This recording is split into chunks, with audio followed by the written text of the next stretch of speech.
होता क्या है। तो स्टैटिस्टिक नथिंग बट ये टेक्नोलॉजी नहीं है, it is a simple simply say that it is a concept, ये कॉन्सेप्ट है जो जिसके थ्रू आप मतलब परफॉर्म करते हैं।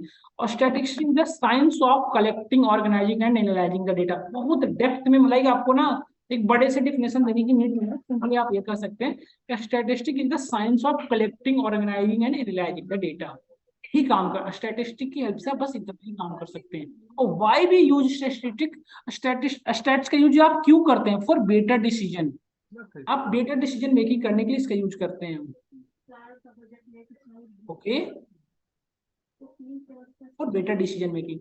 And what is the data, आप देख रहे हैं कि analysing the data, then what is the data, सबसे पहले क्वेश्चन आता है व्हाट इज द डेटा, है ना। Data is nothing but this is the fact, या सिंपली से this is the collection of useful information, है ना, उसी को आप डेटा कहते हैं। जान गेट बंद कर दो। जिसको आप मेजर कर सकते हैं, that is the data. Okay, then suppose example मैंने बताऊं कि डेटा का यदि एग्जांपल की बात करें, सी हियर, जैसे कि आप एक इस क्लास में कितने भी स्टूडेंट हैं, सारे स्टूडेंट की आपने काउंट कर ली, that is also data. And इनकी सपोज आपने एक आईक्यू का लेवल डिफाइन कर दिया कि इसकी आईक्यू इतनी, इसकी आईक्यू इतनी, इसकी आईक्यू इतनी, दिस ऑल्सो डेटा ना। तो इस तरह से आप डेटा एक जनरेट कर सकते हैं। Then see here there are two types of stats, दो तरह के स्टैट्स होते हैं। First one is the descriptive stat and second one is inferential stats. Descriptive stats आप क्या कर सकते हैं, डेटा को ऑर्गेनाइज कर सकते हैं और समराइज कर सकते डार्क ब्लू है और हैं। तो descriptive stat is nothing but it consist of organising and summarising the data, है ना। कपड़ा में कितना लगता है? स्टेट से स्पेशली आप यही करते हैं। Next one is the inferential stat. Inferential stat से क्या करते हैं आप, here is this actually this is the technique, सी के थ्रू आप क्या करते हैं, डेटा पे कंक्लूजन पर मतलब डेटा के ऊपर एनालिसिस परफॉर्म करते हैं। This is important type. Descriptive analysis तो स्टिल सिंपल है, वो इतनी ज्यादा नहीं है, बट डिफरेंशियल स्टेट्स जो रियली मतलब इसमें ही मेन कॉन्सेप्ट है आपका, स्टेट्स का पार्ट है।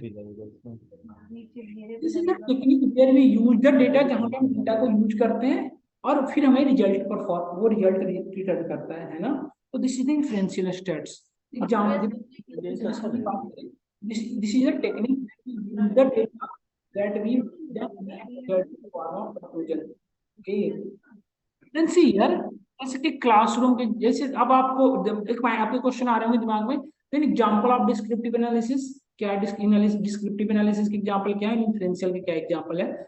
जैसे कि पूरे क्लास की डेटा है, जैसे 84 86 के मार्क्स हैं, जैसे classroom of maths student 20 student का मैंने डेटा बनाया, इस तरह से सबका डेटा अवेलेबल है। तो this is the descriptive analysis, इसको आप असेंडिंग या डिसेंडिंग ऑर्डर में एनालाइज और ऑर्गेनाइज कर सकते हो, समराइज कर सकते हो, यस और नो। इनके एवरेज मार्क्स आप कैलकुलेट कर सकते हो, मीन मीडियन मोड, यार थोड़ा आवाज कम करना बेटा। This is the descriptive analysis. And second one is the inferential states, descriptive states actually, second one is the inferential states. Inferential states के एग्जांपल की यदि बात करूं तो मैं ये कहूं कि यदि सपोज आप इन्फ्रेंशियल कि जैसे कि आप एक बात करते हो ना, जैसे इलेक्शन का टाइम है, तो आप बताते हो कि इतना परसेंट चांसेज है कि आपकी सरकार या भाजपा की सरकार यहाँ बनेगी। तो आप क्या कर रहे हो, पूरी पॉपुलेशन में से जस्ट आप एक कंक्लूजन निकाल के दे रहे हो कि ये पॉसिबिलिटी है, this type of like problem solve by influential states. इस तरह की जो कंक्लूजन आप निकाल रहे हो, इसी ये इन्फ्लुएंशियल स्टेट्स के अंदर में आते हैं, जहां पे आप डेटा पूरी डेटा को यूज करते हैं एंड फाइनली आप क्या करते हैं, हम्म जैसे कि एग्जाम्पल की बात करें तो पॉपुलेशन एंड सैंपल, देखो आप यहाँ पे एक और टॉपिक की बात कर रहे हैं हम, जैसे कि पूरी की पूरी जो डेटा है, जैसे पूरी पॉपुलेशन, जैसे हरियाणा है, ये हरियाणा में किसकी सरकार बनने की चांस है, पूरी हरियाणा के जितने भी लोग हैं, दैट बिकम पॉपुलेशन, वो सारे क्या है, पॉपुलेशन है। और उनमें से एक पर्टिकुलर एरिया को आपने बताया कि इस एरिया से जीतने की उम्मीद है, तो दैट इज द सैंपल। वो क्या है, एक सैंपल है ना। तो पॉपुलेशन एंड सैंपल होता है, यही रहा आपका। जैसे आपने बताया ये डिफरेंट डिफरेंट एरिया को आपने काउंट किया कि पूरे हरियाणा में किसको जीतने की चांसेस है, इसके जीतने की सर ये चांसेस है। यूनियन यूनियन इंटरसेक्शन वाली कहानी है क्या? नहीं नहीं नहीं नहीं विकास, थोड़ी सी डिफरेंट है अभी, जस्ट आप लग ऐसे फील हो रहा होगा, मैं समझ रहा हूँ, थोड़ी सी चीजें डिफरेंट हो जाती है। अच्छा अच्छा। तो हमेशा एक चीज नोटिस करिएगा, पॉपुलेशन को हमेशा एन से डिनोट करते हैं, सैंपल को स्मॉल एन से। नोटेशन हमेशा याद रखिएगा, इंडस्ट्री में भी आपको इसी तरह यूज करना होता है नोटेशन से। कोई भी आपको नॉर्मल मतलब पॉपुलेशन मैं बोल रहा हूँ अभी, नेक्स्ट क्लास के बाद आपको मैं भी कैपिटल एन ही बोलूंगा, स्मॉल एन ही बोलूंगा। तो नोटेशन आपको इंपॉर्टेंट है। पॉपुलेशन को हमेशा कैपिटल एन से डिनोट करते हैं और सिंपल को स्मॉल एन से। इवन आप जब प्रॉब्लम सॉल्व करेंगे तो वहां भी नोटेशन यूज करेंगे, पॉपुलेशन रेयर ही लोग बोलता है। ठीक है, तो फॉर बिगिनिंग के लिए आपको ये चीजें बता रहा हूँ, लेकिन आगे से आपको याद रखना पड़ेगा चीजें। देन सैम्पलिंग करने की कुछ टेक्निक होनी चाहिए। जैसे सैंपल क्या हुआ, पूरी डेटा में से सैम्पलिंग कर रहे हो आप, तो सैम्पलिंग आप कर रहे हो, उस सैम्पलिंग करने का डिफरेंट डिफरेंट मेथड है। वो 4 मेथड है। First one is the simple random sampling, second one is the stratified sampling, third one is the systematic sampling and fourth one is the convenience sampling. ये 4 type से sampling की जाती है। Sampling करेंगे कहाँ, पूरी डेटा का। पॉपुलेशन, जैसे एक एग्जांपल मैंने दिया पॉपुलेशन, जैसे पूरे कॉलेज में मैं चाह रहा हूँ कि कितने परसेंट स्टूडेंट हैं जो कि लाइक जिनकी प्लेसमेंट हुई है, इस तरह के आप निकालते हो। तो पूरी की पूरी स्टूडेंट में पूरी कॉलेज यूनिवर्सिटी के जितने भी स्टूडेंट है वो सारे पॉपुलेशन हुए, उसमें से कुछ को आपने चूज किया, या जैसे प्लेसमेंट आती है तो उनमें से कुछ को चूज करके ले जाती है, तो किसी सैंपल को उठाती है ना वो, तो है ना, this is called sampling.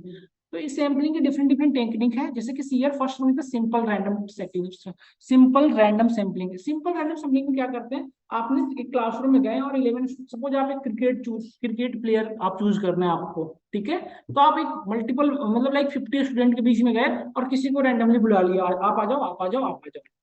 This is called simple random sampling. इसमें क्या हुआ है कि हर एक कैंडिडेट का इक्वल चांस है सिलेक्ट होने का, किसी को प्रायोरिटी बेस्ड नहीं है कि ये लाइक एक्सपीरियंस है तो इसको मैं सेलेक्ट करूंगा, इनकी एजुकेशन ये है तो सर, इसमें ऐसा कुछ नहीं है, बस आपकी मतलब सबका इक्वल चांस है।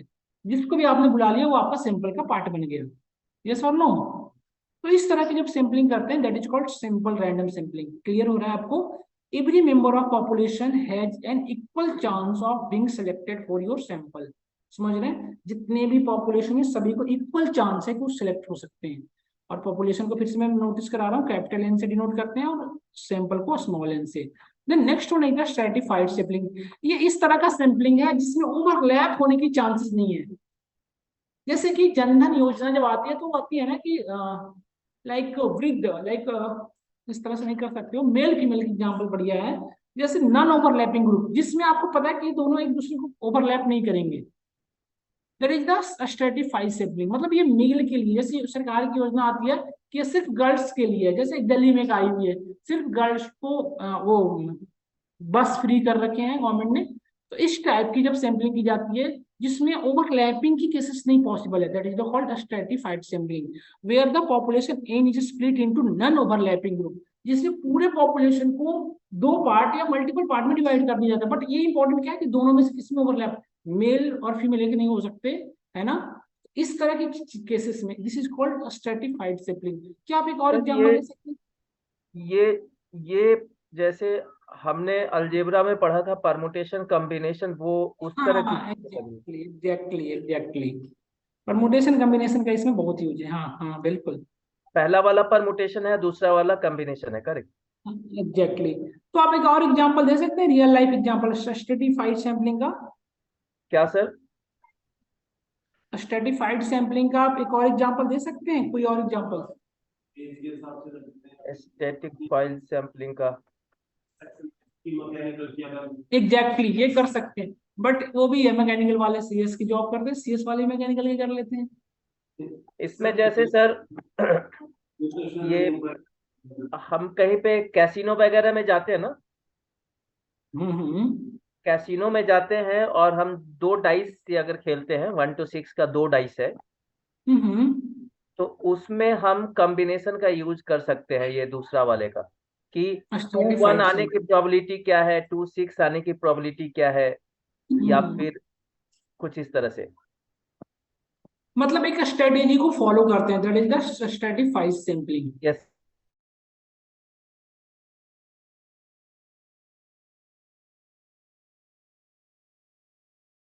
तो इस तरह से। और next one is systematic sampling. Systematic sampling क्या होता है सीयर, एक आपने सिस्टम डिफाइन कर लिया कि लाइक मैं अगले, जैसे कि आप एक मॉल के सामने खड़े हो गए सपोज, और उसमें आपने क्या किया कि हर एक 5 आदमी, जैसे एक निकला, अगले 5 को फिर से रोक के उससे सर्वे किया आपने, अगले 5 निकला फिर से सर्वे किया। मतलब आपने काउंटिंग फिक्स कर दी। आप एक जैसे एक विलेज के अंदर, गांव के अंदर गए और हर एक 10 आदमी हर एक, हाँ हर एक 11वें आदमी को आपने ले लिया। दैट इज कॉल्ड द ये सिस्टमैटिक सैम्पलिंग। सिस्टमैटिक सैम्पलिंग में आप क्या करते हैं, एक सिस्टम डिफाइन करते हैं कि अब इसी के अकॉर्डिंग हम अपनी सैम्पलिंग करेंगे। एग्जाम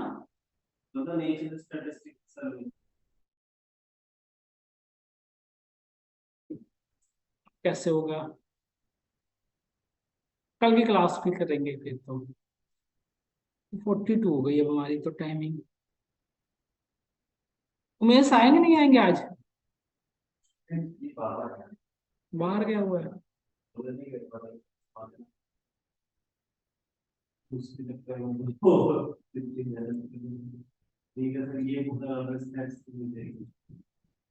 ये आज पूरा शायद हो पाएगी, बहुत बढ़िया है ये पता है वो एक उसमें है ये सेमिनार की चीजें पढ़ाई हुई। GNIT है ना या अमित यूनिवर्सिटी, वहां पे ये पूरी सेमिनार हुई थी। तो पूरा वेबिनार जब होता है ना तो 4 4 6 6 घंटे का वर्कशॉप होता है।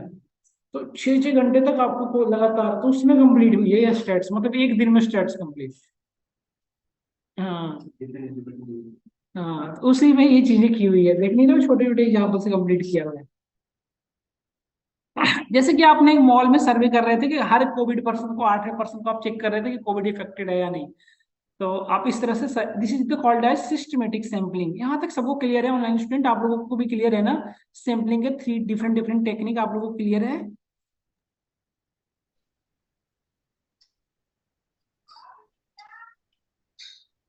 Next one is the convenience sampling. ये बहुत अच्छी, ये लाइक सैम्पलिंग की टेक्निक है। इसमें क्या करते हैं ना, आप एक अपने अकॉर्डिंग कन्वीनियंस बना देते हैं कि हम डेटा डेटा साइंटिस्ट उसी को रखेंगे, उसी को चूज करेंगे जिसके अंदर ये चीजें हो। This is called convenience sampling. जैसे कि आप लाइक एग्जाम्स होते हैं जब, तो आप एक फिक्स वो देखते हो ना कि कैटेगरी कैटेगरी ऑफ उनकी होती है कि आपकी यदि एजुकेशन ये है, आपकी एक्सपीरियंस ये है, तो मैं आपको हायर करूंगा, अदरवाइज, है ना? तो इस तरह की जब जहाँ पे सैम्पलिंग की जाती है, जिस इस बिहाफ पे जहाँ पे सैम्पलिंग की जाती है, that is called convenience sampling. Okay, तो यहाँ तक आपको क्लियर है? ओनली दोज पीपुल, यहाँ पे देख, only those people who have experience in data science, उसी को आप एज ए डेटा साइंटिस्ट रख रहे हो, है ना? तो इस भी आप पे आप जब करते हो तो this is called convenience sampling. यहाँ तक सबको क्लियर है? यहाँ तक क्लियर है सबको? हाँ जी, क्लियर है। ओके, यदि आपसे बात करें जिस्ट पुल, जब आपको पोलिंग होती है, जो ये इलेक्शन होती है, वो किसकी एग्जाम्पल है, मतलब किस इस सैम्पलिंग में किसका एग्जाम्पल है? जो आपने सैम्पलिंग पढ़ा, 4 टेक्निक पढ़ा ना, तो जो इलेक्शन होता है में जिस्ट पुल जो होता है उस किसकी सैम्पलिंग है? रैंडम होनी चाहिए। क्लियर है ना सबको कि रैंडम ही क्यों है? लेकिन सर उसके अंदर देखा जाए तो ये भी हो सकती है कन्वीनियंट भी, क्योंकि उसमें 18 से ऊपर वालों से पूछेंगे, हाँ 18 से नीचे वाले तो पूछेंगे नहीं। ठीक है, ये भी हो सकता है। ये आपकी लाइक मैं बता रहा हूँ ना, डोमेन नॉलेज भी वर्क करेगा। डेटा साइंस में कुछ चीजें फिक्स नहीं होगी, सारी चीजें आपकी डोमेन नॉलेज भी वर्क करेगा। आप कन्वीनियंस तो ये बोलती है कि 18 से ऊपर वाले देखो, और वैसे स्ट्रेटिफाइड इसलिए करना चाहिए, लेकिन stratified that would be non overlapping. Stratified तो पॉसिबल ही नहीं है, सैंपल रैंडम ही ज्यादा एप्रोप्रिएट है, यानी 18 से ऊपर वालों से पूछ पाते हैं ना। हाँ, ये भी है, क्योंकि पॉपुलर के अंदर तो सब कुछ आ जाएगा, तो रैंडम तो हो नहीं सकता। तो ये कन्वीनियंस के अंदर आ गई। और एक और एग्जांपल्स देखिए, जैसे आरबीआई क्या करता है, हाउस होल्ड सर्वे करता है, मतलब तो स्पेशली ये लेडीजों के नाम पे पास होते हैं हाउस, तो फिर उसमें स्ट्रेटिफाइड से है ना? ये सही है। ड्रग टेस्टेड में क्या करेंगे, which kind of drug test में कैसे करेंगे? ड्रग टेस्ट को किस सैंपलिंग के अंदर में रखेंगे? रैंडमाइज, और वो वाला नहीं रख सकते?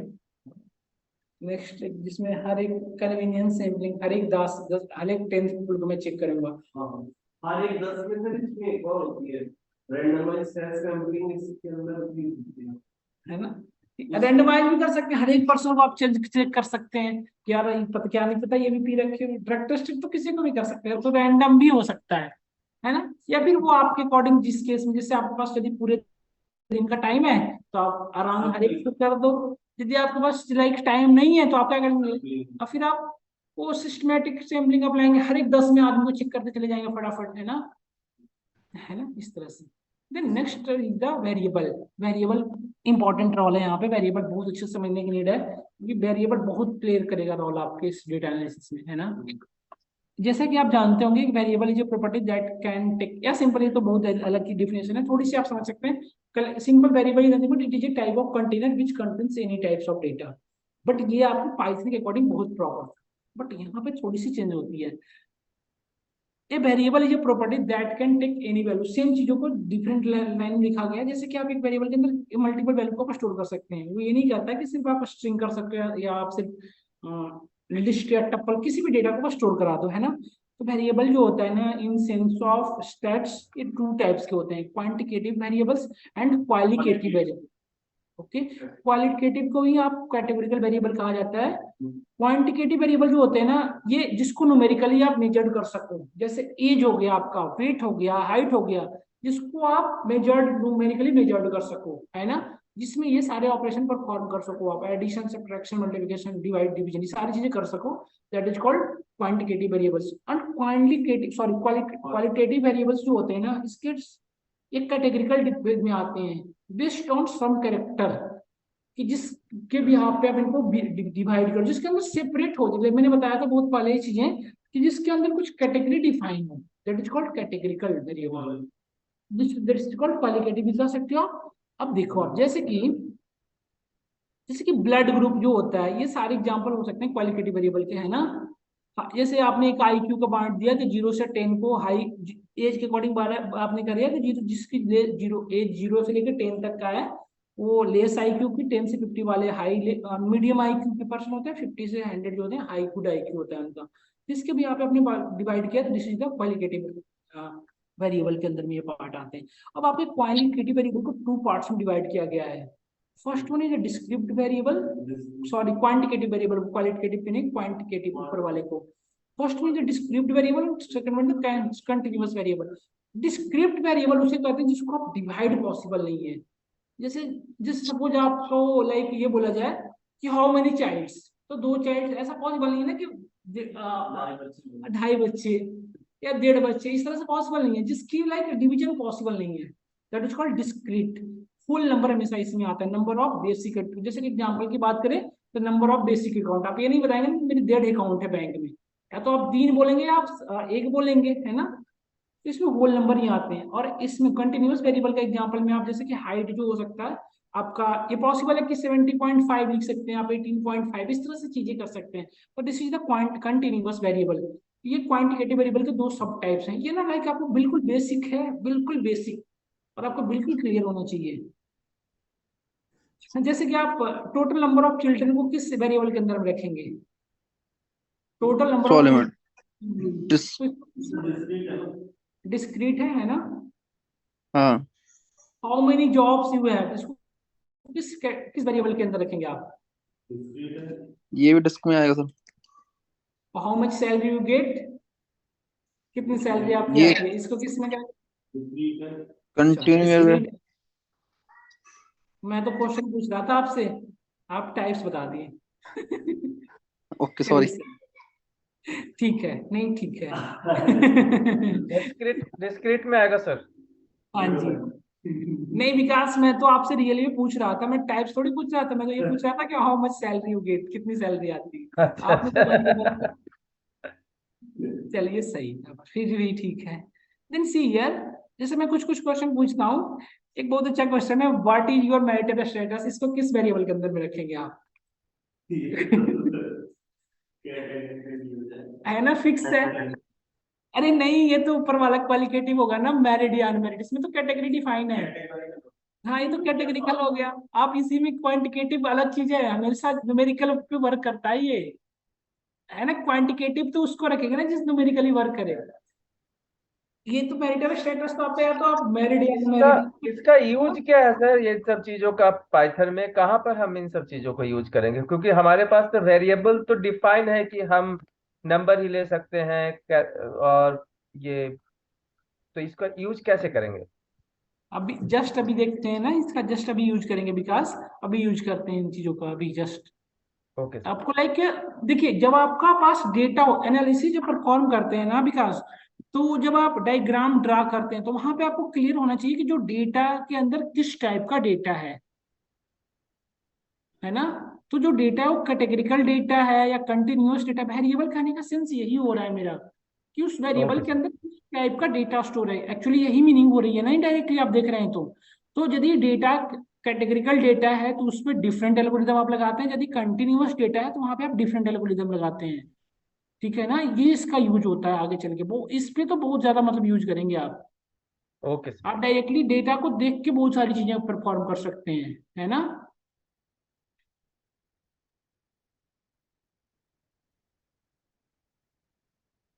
जैसे कि एग्जाम्पल की बात करें, how much river length, river की लेंथ कितनी होगी, तो उसको आप कंटिन्यूअस में ही रखेंगे।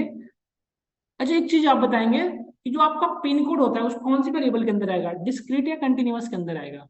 स्टेट या कंट्री के ये जो आपके डिस्ट्रिक्ट का पिन कोड होता है उसको, पिन कोड होता है, हाँ जी, उसको डिस्क्रीट या कैटेगरिकल डेटा में, कैटेगरिकल डेटा में आएगा, हाँ क्योंकि उनकी तो लेंथ फिक्स होती है। सर, पॉइंट तो वो नहीं है ना, लेंथ फिक्स की बात नहीं है, उसमें अपना ऐड कर सकते हैं अपना पिन कोड के अंदर नहीं वही मैं कह रहा हूँ, उसकी तो कैटेगरी फिक्स होती है। हाँ मतलब यदि 12 पूरे आपके स्टेट में 12 डिस्ट्रिक्ट हैं तो 12 सेपरेट है उनका। हाँ, तो कैटेगरी हाँ कैटेगरिकल डेटा हो गया।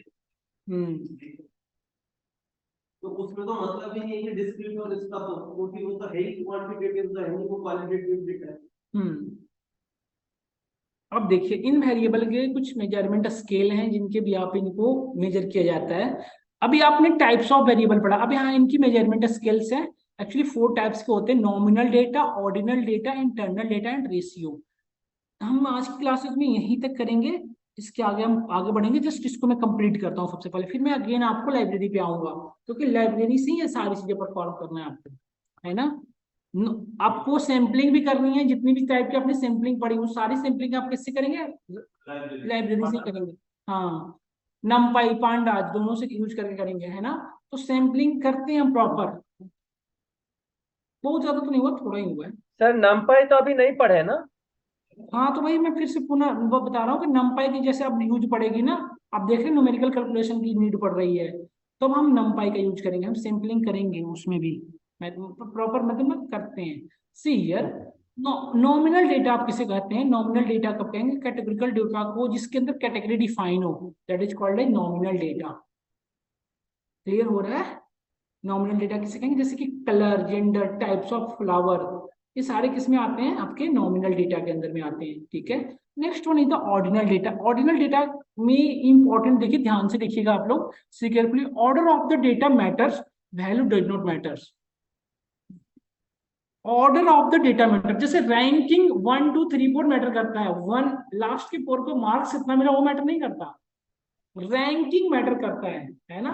जिसमें order of the data matter करता है, जिसमें उसकी डेटा की वैल्यू क्या थी वो मैटर नहीं करता, that is called ordinal data. जैसे एग्जांपल से देखें तो इसकी मार्क्स 100 थी, 96, 57, 85, इसकी 85 है और इसकी 57 है, ये मैटर नहीं करता हमें इसकी ये मैटर करता है कि इसकी रैंकिंग क्या है।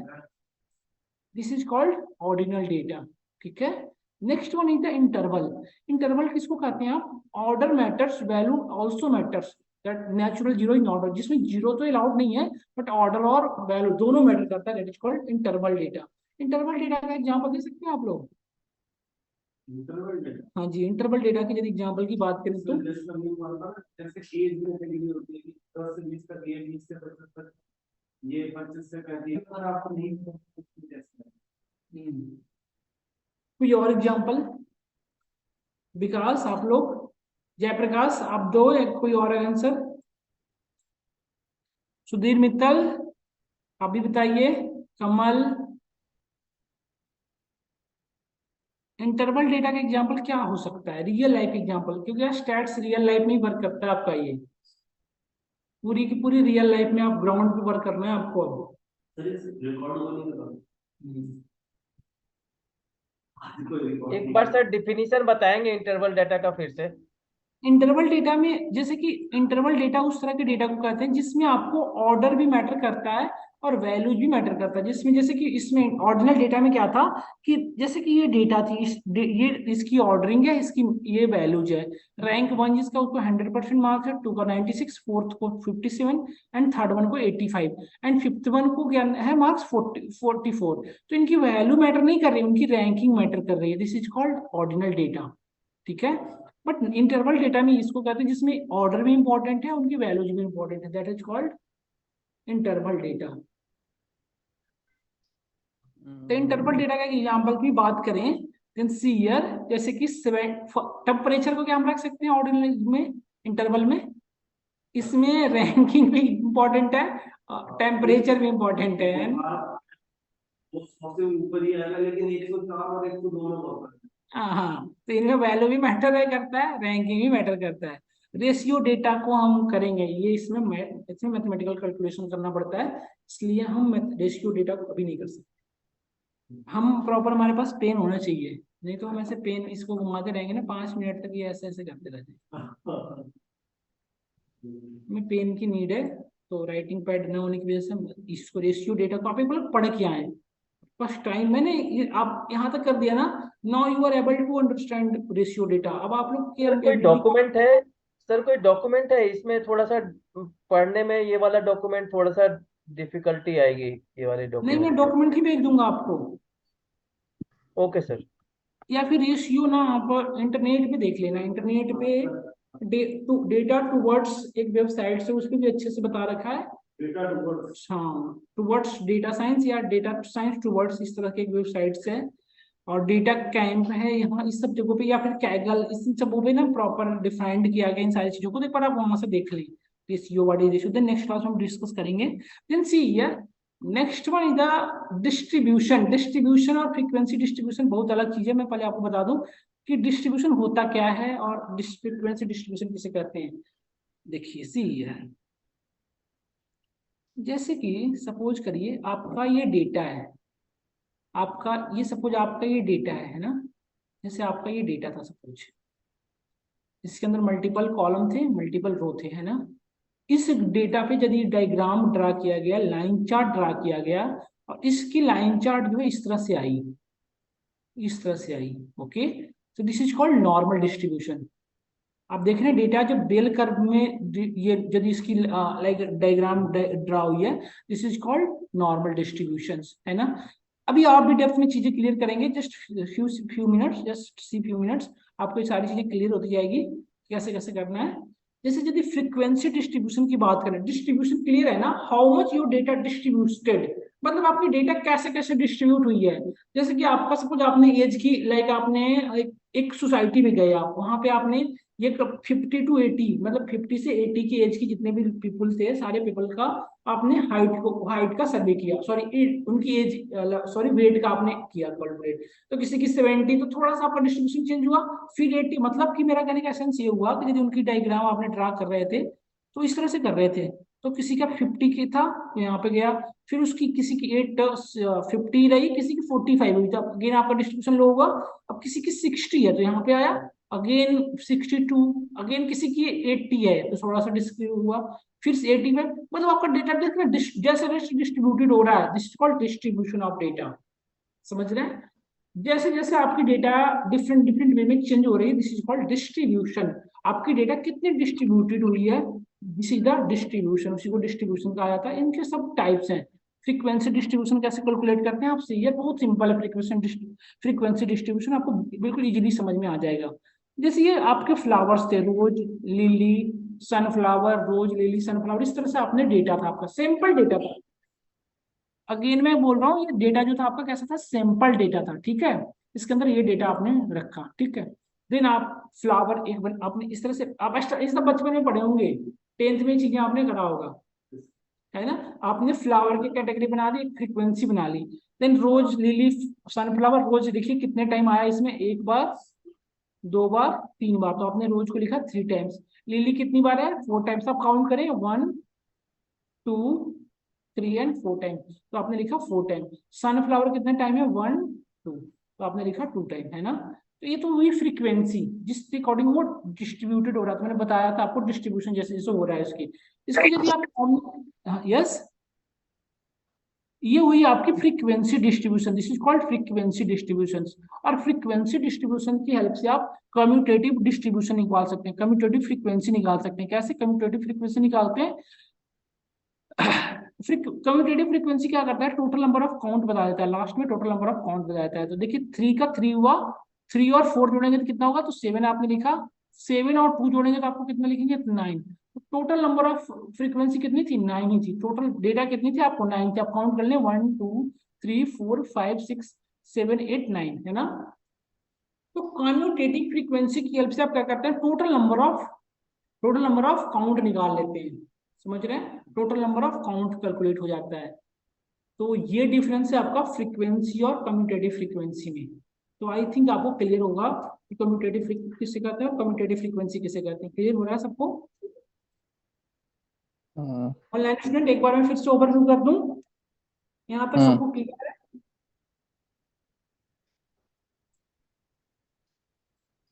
थोड़ी सी आज थ्योरेटिकल पार्ट हमारी चल रही है, तो थोड़ा सा मजा कम आ रहा होगा, मैं अंडरस्टैंड कर समझ पा रहा हूँ आपका, लेकिन स्टिल थोड़ी सी थ्योरेटिकल तो पढ़ना पड़ेगा। हाँ? ये वाला तो पूरा गलत है। अब देखिए चार्ट, यहाँ पे चार्ट की बात आती है कि चार्ट किस, जैसे आप ये सब ड्रा करके हम देखेंगे एक्चुअली। देखिए ये लाइक नॉर्मल, इसकी यदि हम चार्ट मतलब इसकी यदि आप ग्राफ ड्रा करो तो किस में बेस्ट होगा, आप नॉर्मली सोच सकते हैं ये डिफ कैटेगोरिकल डेटा है, तो कैटेगोरिकल डेटा को हमेशा बार चार्ट को ही फॉलो करते हैं, है ना। तो इस तरह से आपने रोज लिली सनफ्लावर का आपने बार चार्ट बना दिया, तो इसी तरह से आएगा, कुछ इस तरह से आएगा, है ना। यदि आपका डेटा कंटिन्यूअस होता, सपोज एज आपने सर्वे किया और एज की डेटा ले लिया आपने 10 12 14 इस तरह से, है ना। तो इसकी यदि आप लाइक इस पे के ऊपर आपने वर्क करेंगे, फ्रीक्वेंसी डिस्ट्रीब्यूशन निकालेंगे, इनकी कम्युनिकेटिव डिस्ट्रीब्यूशन निकालेंगे। अब आप निकाल सकते हैं दोनों चीजें, ये दोनों चीजें फ्रीक्वेंसी और कम्यूटेटिव। तो आपने निकाला, देन ये रहा आपका इस तरह से बार चार्ट ड्रा हुआ है ना। देन यहाँ पे एक पॉइंट आती है जो कि मैं इसलिए भी इसको आगे नहीं बढ़ रहा था, हमेशा कंटिन्यूअस डेटा, एक ऐसी डेटा आप देख पा रहे होंगे, कंटिन्यूअस डेटा पे हमेशा क्या आप ड्रा करते हैं, ये बार चार्ट बेटर वे में नहीं परफॉर्म करेगी, इसमें हमेशा लाइन चार्ट ड्रा करते हैं। तो ये जो लाइन देख रहे हैं ना आप, ये this is nothing but this is called PDF, इसको कहा जाता है पीडीएफ। पीडीएफ क्या होता है, प्रोबेबिलिटी डिस्ट्रीब्यूटिव फंक्शन। इसको हम कैलकुलेट करते हैं, इसको हम कैलकुलेट करते हैं, कैसे निकालते हैं पीडीएफ ये मैं बता दूंगा। But it is nothing but smoothening of histogram. ये क्या है, हिस्टोग्राम का स्मूथनिंग है। आप देख रहे हैं ना बीच बीच के पॉइंट से आ रहा है ये, this is the smoothening of histogram, आप देख पा रहे होंगे, है ना। तो यदि आपसे इंटरव्यू में पूछा जाए व्हाट इज द पीडीएफ, तो PDF is nothing but probability distributive function, और इसे डायरेक्टली आप कह सकते हैं it is nothing but is the smoothening of histogram. This is the histogram actually ना, ये आपका हिस्टोग्राम है। एंड देन आपसे इंटरव्यू में पूछा जाए what is the main difference between bar graph and histogram, histogram और बार ग्राफ में क्या डिफरेंस है। जैसे हिस्टोग्राम था आपका, तो बार ग्राफ हमेशा कैटेगरिकल डेटा पे बेटर वर्क करता है, ये कंटिन्यूअस में हमेशा बेटर वर्क करता है। तो विकास आपको ये चीजें क्लियर हो रही है, जो आपने पढ़ रहे थे ना वहां पे वेरिएबल, तो वहां उसका यही यूज है। समझ गए विकास, जो आपका क्वेश्चन था ना वहां पे कि इसका यूज कहाँ करेंगे, तो आप देख हाँ रहे हैं सर। कि आप लाइक डेटा के अकॉर्डिंग ही आप ये डिफाइन कर पा रहे हैं कि किस पे कौन बेटर वर्क करेगा। और ये अभी जस्ट कहने की बात नहीं, हम इसको प्रैक्टिकली करके देखेंगे। आप यदि इसमें जैसे कैटेगरिकल डेटा के ऊपर आपने लाइन चार्ट ड्रा कर दिया, तो डेटा आपको लाइक प्रॉपर एनालाइजेशन में प्रॉब्लम आ जाएगी।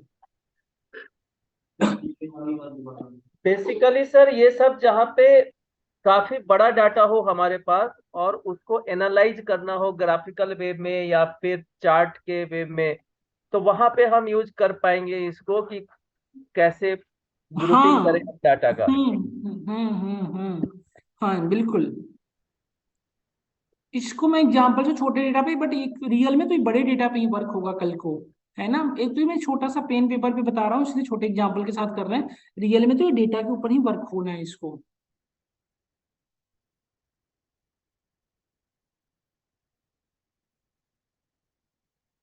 सॉरी, प्रोबेबिलिटी डेंसिटी फंक्शन, हम क्या बोल रहे हैं, डिस्ट्रीब्यूटिव फंक्शन है डेंसिटी फंक्शन, ये कैलकुलेट होता है। ये रिवर्स बेंच जो होता है। आज की क्लास तो यही था, आज की क्लास तो यहीं तक थी यार, यहीं तक खत्म हो गई। अब इसके आगे ना आउटलायर डिटेक्ट करते हैं। क्या आउटलायर डिटेक्ट कैसे करते हैं वो सारी चीजें, हम आपको एक डेटा शेयर कर रहे हैं, उसमें से आप लोग क्या करिए, नल वैल्यू फाइंड करिए, और उसके अंदर से नल वैल्यू हम लोग फिल करके देखेंगे और डिलीट करके देखेंगे। ठीक है, आगे बढ़े या जैसा आप लोग कहो, बढ़े ना आगे? फिर ये स्टेट वो ग्रुप पे डाल हाँ, ये मैं शेयर कर दूंगा। आप लोग बताओ ऑनलाइन स्टूडेंट, यहाँ तक ठीक है? यहाँ तक हाँ चीजें सर, क्लियर ज्यादा हो गई ज्यादा आपको? हो गया सर आज। ज्यादा हो गया? सही है सर, इसको आज ना यहाँ तक ही है। लाइक एक ना हम्बल रिक्वेस्ट है यार आप लोगों से, लाइक आप बिल्कुल पढ़ के आएंगे आप। हाँ, ये सर जब तक अंदर जाएगा नहीं तब तक समझ में नहीं आएगा।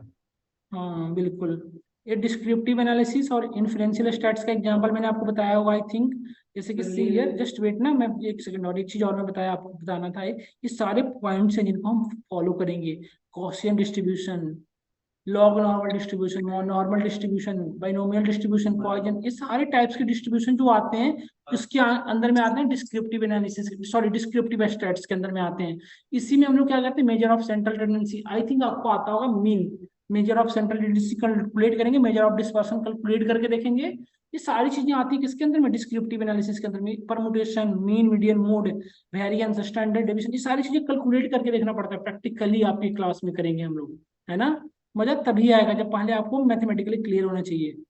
देन डिफरेंशियल स्टेट्स के यदि सब टाइप्स की बात करें, Z test, T test, ANOVA test, इसको काई स्क्वायर टेस्ट पढ़ते हैं हम लोग, है ना।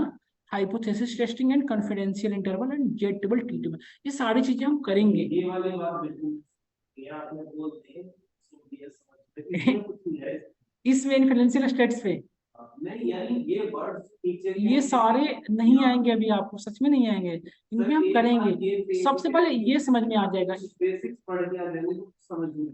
हाँ ये ना लाइक बेसिक फंडामेंटल्स, एक्चुअली जो आप ये पेज देख रहे हैं ना, ये वर्कशॉप का पीडीएफ है, वर्कशॉप। हाँ, ये उनके सामने डिस्कस किया गया जो एक बार एक पढ़ रखे हैं, इसलिए मैंने यहाँ पे नहीं आया था आपके सामने, यहाँ से आया था, सर है ना। ये मैं इसीलिए बोल रहा हूँ, ये इतनी सारी बातें बोलते हैं वो चीजें समझेंगे। इसके बाद यहीं से आना है, हमें सेंट्रल टेंडेंसी फाइंड करनी है, डेटा का डिस्पर्सन कैलकुलेट करना है आपका। ठीक है, फिर ये सबसे पहले ये सारी पार्ट कवर करेंगे।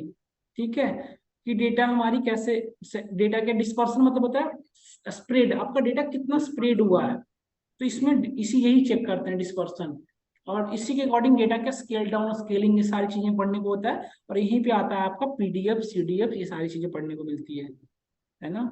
देन गॉसियन डिस्ट्रीब्यूशन हमारी, अब आपको ये भी इंपॉर्टेंट है कि गॉसियन डिस्ट्रीब्यूशन क्या होता है, क्यों, हमेशा हमारा इंटेंशन ये होता है, स्टेट्स का मेन यही है इंटेंशन कि डेटा क्यों, चाहे किसी भी डिस्ट्रीब्यूशन को फॉलो करे, हमें उसे नॉर्मल डिस्ट्रीब्यूशन फॉलो करवाना है।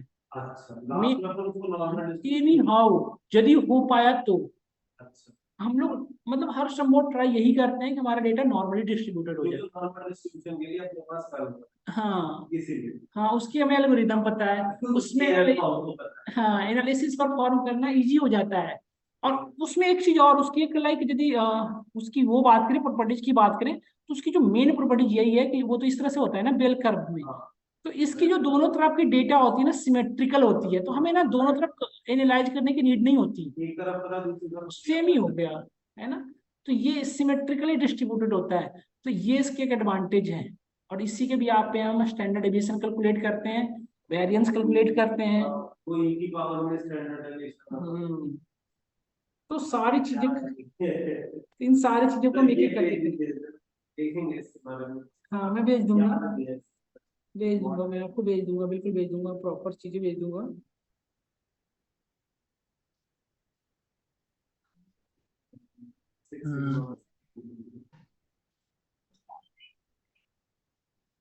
ये प्रॉपर जब डायग्राम आपके सामने ड्रा करता ना, तो और मजा आता आपको। देख रहे हैं डिफरेंट डिफरेंट कलर के चूज करके, ये ना लाइक मुझे पढ़ाने में बड़ा इंटरेस्ट आता है। स्टैट्स एक ऐसी टॉपिक है ना, आप जितना मन से पढ़ेंगे ना उतनी आपको चीजें क्लियर होगी। आप एक सेकंड में इसको बोरिंग फील कर ली ना, माइंड सेट कर लेंगे बहुत मैथमेटिकल है, कल से आप नहीं पढ़ पाएंगे इसको। बिल्कुल आप माइंड सेट इस तरह से ना करें इसमें मैथमेटिकल कैलकुलेशन, ये सारी चीजें आपको करना नहीं है मैनुअली, बस आपको समझना है कि ये वर्क कैसे कर रहा है, ये सारा काम आपका पाइथन करता है, मैं कर दूंगा, आप बिल्कुल परेशान मत हो, पाइथन सारी चीजें करेगा। इवन पाइथन की कोडिंग भी नहीं लिखनी है आपको, लाइब्रेरी अवेलेबल है, बस लाइब्रेरी को लगा आपको यूज करना है और डेटा किसके अंदर डालना है लाइब्रेरी के अंदर में, वो रिटर्न रिजल्ट आपको रिटर्न कर देगी। बट आपको पता तो होनी चाहिए कि बॉक्स में हो क्या रहा है, क्यों हम लगा रहेंगे। आपके पास सब कुछ अवेलेबल है, आपको पता होना चाहिए ना क्यों हम यही वाला लगाएंगे, क्यों ये नहीं लगाएंगे। समझ रहे हो? ये फिर डोमेन नॉलेज में चला जाएगा कि बिल्कुल ये बिल्कुल यहाँ कहाँ से होता है। बिल्कुल, ये मैटर करता है बहुत ज्यादा। मैं आपको बताऊं, स्टेट्स में अभी भी चीजें रिसर्च पे चल रही, जैसे आप देखे होंगे डीएनए, जो नॉर्मल लोगों की डीएनए होती है, सीक्वेंस वगैरह मैं बोल रहा हूँ, उस पे अभी भी रिसर्च चल रहा है। बांधली रोटी। हाँ यस जयप्रकाश। सॉरी सर, मैं आपसे कुछ नहीं कर रहा, सॉरी। ओके, तो यहाँ पे क्या होता है कि अभी भी उस पर रिसर्च चल रहा है, क्यों? क्योंकि स्टैटिस्टिशियन जो होते हैं स्टैटिक के अकॉर्डिंग अपना रिप्लाई वो देते हैं कि मेरा ये होना चाहिए। अब डॉक्टर्स जो होते हैं ना, वो अपनी डोमेन के अकॉर्डिंग बताते हैं, ये नहीं ये। अब इन दोनों का कंक्लूजन रिजल्ट आगे बढ़ेगा ना, तो यहाँ पे बातें वो होती है, आपका कहा हुआ भी सही हो सकता है, मैं जो कह रहा हूँ वो भी सही हो सकता है। तो अब आप इसमें दोनों में जो परफेक्टनिस्ट है, या जिसमें रिक्वायर इसकी नीड है, उसके अकॉर्डिंग फिर आप हम दोनों की कैलकुलेशन हो जाएगी, है ना। किसी भी परफेक्टनेस, किसी का रिजल्ट परफेक्ट नहीं हो सकता, वो पूरी की पूरी डिपेंड करता है रिक्वायरमेंट पे, रिक्वायरमेंट कहाँ पे यूज करना है इसको। इसको एक रियल लाइफ प्रोजेक्ट की बात करें तो अभी लाइक सेंटिमेंट एनालिसिस में इसको बहुत ज्यादा यूज किया कर रहे हैं यहाँ पे, है ना, जहाँ पे वो बहुत अच्छा प्रोजेक्ट है। यहाँ पे जब एमएल पे वर्क करते करते उस पे वर्क करेंगे सेंटिमेंट पे, मतलब आप किसी का ट्विटर का मेल डालिए, वो ट्विटर आपको एनालाइज करेगा कि इतने किसने कितना। इवन एक नया सा वो प्रोजेक्ट बनाया है, मैं आप लोग सुने होंगे, डिवोर्स प्रोडिक्शन, वो किसी ईमेल इंजीनियर ने बनाया है कि दो लोग बात कर रहे हैं हस्बैंड वाइफ, उस पे वो बताएगा कि पॉसिबिलिटी है इन दोनों के बीच में कितने साल बाद डिवोर्स हो जाएगा। और उनकी मतलब वो मशीन को, या आप उनके बीच में छोड़ दो, वो लाइक एक दो दिन उनकी बातों को एनालाइज करेगा और ये बता देगा कि इनके बीच में डिवोर्स पॉसिबल है या नहीं। या फिर आप कोर्ट में रख दो, या उनके बीच में जब झगड़ा चल रहा हो तो उसके बीच में रख दो उनको, वो हियर करेगा और वो बता देगा कि इनके दोनों में है या नहीं चांसेस। मतलब इवन वो तो बात करने का मतलब क्या हुआ, स्पीच को रिकॉग्नाइज कर रहा है ना, तो स्पीच को रिकॉग्नाइज करने के लिए आपको एनएलपी का नीड पड़ता है, नेचुरल लैंग्वेज प्रोसेसिंग, और वो एक अलग लेवल पे है। मतलब गूगल जो आज इतना ज्यादा सक्सेसफुल हो गया ना, वो इसी वजह से हुआ कि उसने एनएलपी को अपने मतलब इम्प्लीमेंट कर लिया। ये तो पहले जो चीजें आप वो करते थे ना इंटर, वो पॉसिबिलिटी होता था कि उसका रिजल्ट आया मैक्सिमम चीजों का 404 आता था, नॉट फाउंड। जो भी अब क्या है कि गूगल पे कुछ भी लिख दीजिए, आप ए लिख दीजिए तो ए का भी रिजल्ट आएगा कुछ ना कुछ। तो बिकॉज ऑफ एनएलपी, एनएलपी की वजह से ये पॉसिबल हो पाया है। और इन सबों के पीछे स्टैट्स का भी हाथ है, पाइथन का भी बहुत बड़ा वो है, लाइक कर सकते हैं रोल है। तो इन सब चीजों को एक एक करके हम देखेंगे। वर्बली बात तो बहुत की जा सकती है, प्रैक्टिकली करेंगे तब भी मजा आएगा, है ना। यस, अब बताइए आप लोग के पास एनीवन है एनी डाउट?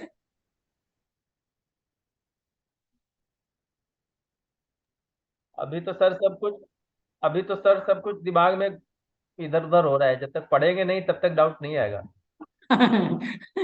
हाँ कमल, क्या कह रहे थे बताइए।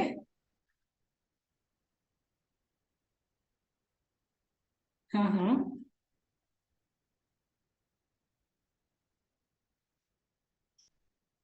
हम्म।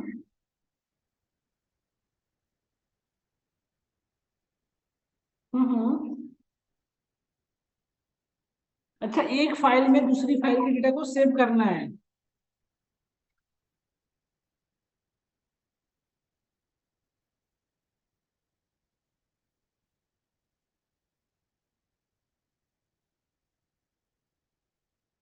एक अच्छा, फाइल बाय द हेल्प एक ऑफ पहले पाइथन। मैं बताऊं सर, हाँ जी हाँ जी। पहली फाइल को ओपन कर लीजिए, दूसरी फाइल को भी ओपन कर लीजिए एक वेरिएबल में, एक तीसरी फाइल भी बनाइए, ठीक है। और एक एक लाइन करके पहली फाइल को रीड कीजिए, और लूप चला करके जितने लाइन हो उसमें लूप चला करके तीसरी फाइल में राइट करते जाइए। जब लूप खत्म हो जाए तो उसको उसमें फिर दूसरी उसको खत्म करके फिर दूसरी बार दूसरी फाइल पे लूप चला करके और फिर उसको अपेंड कर दीजिए। सही है सर? हाँ, ये भी तरीके से आप कर सकते हैं। अभिषेक करके एक बार लाइक करके देखिएगा कमल, दोनों फाइल को रीड करके एक बार, दोनों फाइल की लाइक एक फाइल से नीड है ना, दोनों फाइल को ओपन तो करना ही पड़ेगा आपको, दोनों फाइल को। और दोनों फाइल में आप कॉलम मैच करा लीजिएगा और डेटा को ऐड करते चले जाइएगा। हाँ, इवन ना पांडाज की एक लाइब्रेरी है इसके लिए स्पेशली, जो कि ये वर्क करती है। आपने इंटरनेट पे देखिएगा एक बार, आप नहीं तो मैं आपके ग्रुप में शेयर कर दूंगा। पांडाज की लाइब्रेरी है, उससे डायरेक्टली आप कर इसमें लेंगे। सर इसमें सर पांडाज के साथ साथ फाइल हैंडलिंग भी लगेगी। हाँ हाँ, फाइल हैंडलिंग का कॉन्सेप्ट भी वर्क करेगा इसमें, बट फाइल हैंडलिंग ना आपका सीएसवी में कर देगा। हाँ, कर सकते हैं फाइल हैंडलिंग से। जैसे रीड लाइन करते हैं ना sir, read line, hmm. Line by line read करके फोर लूप चला दें हम फाइल के ऊपर, पहले रीड करके जितना लाइन हो उतने लूप चला दें, और तीसरी हम्म। फाइल में हम राइट करते जाएं। हाँ, ये भी कर सकते हैं, ये चीजें भी हैं।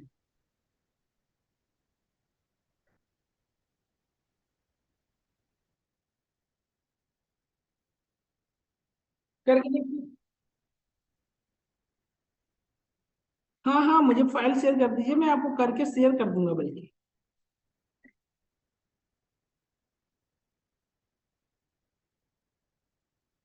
कर दूं, कभी करना था?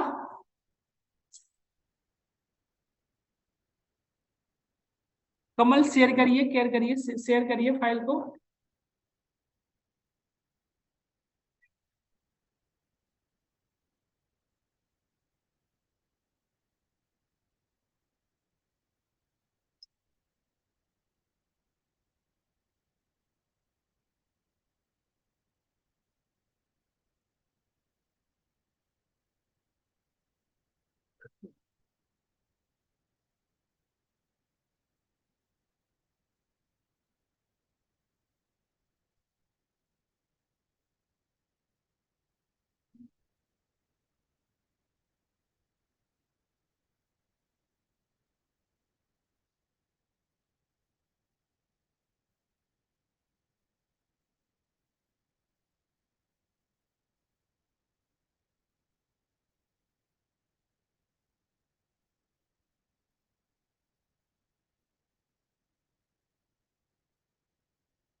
चलो पीडीएफ भेज दो।